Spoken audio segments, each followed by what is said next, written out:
प्रिय बंधुओं, देश में समस्याएं अनेक हैं।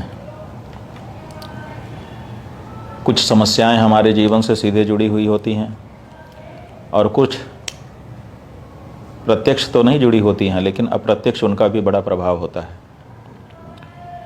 रोटी, कपड़ा, मकान, बिजली, पानी, सड़क, ये ऐसी समस्याएं हैं जो सीधे हमारे जीवन से जुड़ी हुई हैं। इसलिए हम इनके बारे में ज़्यादा चिंतित रहते हैं। लेकिन ये समस्याएं हमारे जीवन में आती क्यों हैं, इसके बारे में हम कम विचार करते हैं और इसीलिए हमको समझ में नहीं आता है कि ये समस्याएं हमारे जीवन में क्यों आ गई। असल में हमारे द्वारा प्रत्यक्ष अप्रत्यक्ष किसी भी रूप में अगर कोई पाप या दोष होता है तो उसका परिणाम भी हमको इसी रूप में भोगना पड़ता है। संसाधनों की हमारे सामने कमी हो जाती है। ऐसी ही एक घटना जो अपने देश में निरंतर हो रही है वह है गौ माता की हत्या। गौ हत्या का जो पाप हमको आपको लग रहा है वो इसीलिए हमें दुखी बना रहा है। हम जब चुनाव होता है तो बड़े उत्साह के साथ किसी न किसी नेता को अपना वोट देते हैं और देखिए गजब की बात, हमारा ही वोट लेकर के हमारे ही हृदय का, आस्था का केंद्र रहने वाली हमारी गौ माता को कहीं न कहीं ये सरकारें ही लाइसेंस दे करके हत्या करवाती हैं और उनके मांस को बिक्री करने का अवसर देती हैं। मतलब हमारा ही वोट लेकर के हमारी ही माँ को मारा जाता है।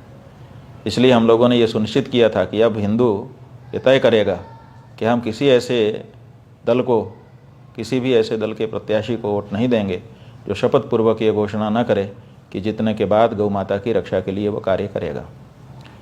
आपके राजस्थान में विधानसभा उपचुनाव हो रहा है। अंता पर इस समय मतदान होने वाला है। प्रत्याशी एक से एक आ चुके हैं, तरह तरह के सब्जबाग आपको दिखा रहे हैं, लेकिन गौ माता की रक्षा का वचन कोई नहीं दे पा रहा है।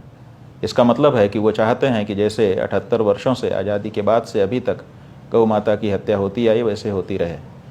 लेकिन आपके ही बीच का एक बालक नरेश मीणा वो आगे आया है और उसने शपथ पूर्वक ये उद्घोषणा की है, हमें भी वचन दे करके आश्वस्त किया है कि उसकी अगर विजय होती है तो वो गौ माता की रक्षा के लिए अपना सर्वस्व निछावर करेगा। हमने गौ माता की रक्षा के लिए नरोत्तम पारीक जी नाम के एक सज्जन को वहाँ पर गौ माता की रक्षा के लिए नामांकन करवाया था।